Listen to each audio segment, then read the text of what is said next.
द्रौपदी की 5 गलतियां और मच गया महाभारत। महाभारत में द्रौपदी एक अहम किरदार है।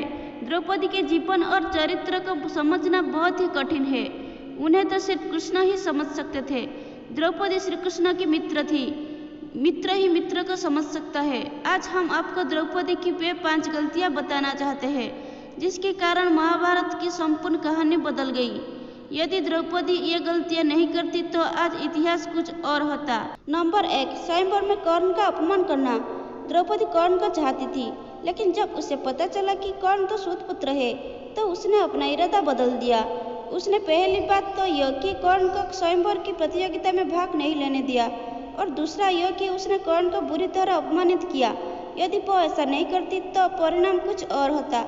हालांकि द्रौपदी के पिता ने द्रोणाचार्य की मृत्यु की प्रतिज्ञा ली थी और उनका वध अर्जुन के अलावा और कोई नहीं कर सकता था। इसलिए वे चाहते थे कि उनकी पुत्री का विवाह अर्जुन से ही हो। नंबर 2, पांडवों की पत्नी बनना स्वीकार करना। अर्जुन ने स्वयंवर की प्रतियोगिता को जीत लिया था, लेकिन किसी भी परिस्थितियों में द्रौपदी यदि 5 पांडवों की पत्नी बनना स्वीकार नहीं करती तो आज इतिहास कुछ और होता। द्रौपदी कुंती के कहने या स्वयंवर के बाद युधिष्ठिर और वेदव्यास के कहने पर 5 से विवाह करना स्वीकार किया था। नंबर 3, दुर्योधन का अपमान।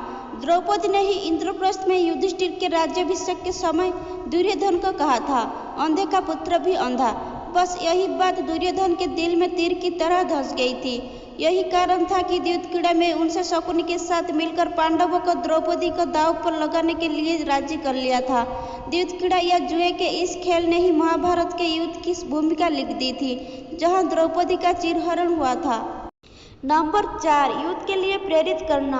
अपने चीरहरण के बाद द्रौपदी ने पांडवों से कहा कि यदि तुम दुर्योधन और उनके भाइयों से मेरे अपमान का बदला नहीं लेते हो तो धिक्कार है तुम्हें। द्रौपदी ने पांडवों से कहा कि मेरे केस तब तक खुले रहेंगे जब तक कि दुशासन के खून से इन्हें धो नहीं लेती।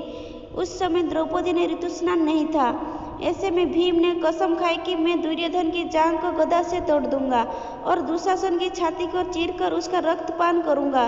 चीरहरण के दौरान कर्ण ने द्रौपदी को बचाने की जगह कहा, जो स्त्री 5 पतियों के साथ रह सकती है उसका क्या सम्मान। यह बात द्रौपदी को ठेस पहुंच गई और वह हर समय अर्जुन को कर्ण से युद्ध करने के लिए उकसाती रही। नंबर 5, जयद्रथ की बुरी नजर। जुए में अपना सब कुछ गवा देने के बाद जब पांडव वनवास की सजा काट रहे थे तब दुर्योधन के जीजा जयद्रथ की बुरी नजर द्रौपदी पर पड़ी। उसने द्रौपदी को जबरदस्ती रथ पर ले जाने का दुस्साहस भी किया, लेकिन ऐन वक्त पर पांडव आ गए और उसे बचा लिया। पांडव भय पर जयद्रथ का वध करना चाहते थे, लेकिन द्रौपदी ने पांडवों को ऐसा करने से तो रोक दिया, जो कि उसकी बड़ी गलती थी। द्रौपदी ने जयद्रथ के सिर के बाल मुंडवाकर 5 चोटियां रखने की सजा दी और सभी जनता के सामने उसका घोर अपमान करवाया। जयद्रथ किसी को अपना चेहरा दिखाने के लायक नहीं रहा और हर पल अपमान को सहता रहा। इस अपमान का बदला जयद्रथ ने चक्रव्यूह में फंसे अर्जुन के पुत्र अभिमन्यु को मौत के घाट उतर कर लिया। तो यह थे द्रौपदी की महाभारत को रचने में खास भूमिका। हालांकि द्रौपदी का उपरोक्त के अलावा और भी बहुत कुछ योगदान रहा है। इनमें से ऐसे कोई कार्य है जिसके लिए उनकी प्रशंसा की जानी चाहिए। अगर आपको यह वीडियो पसंद आई है तो वीडियो को लाइक करें, शेयर करें और ऐसे ही नए नए वीडियो देखने के लिए चैनल को सब्सक्राइब करें। धन्यवाद।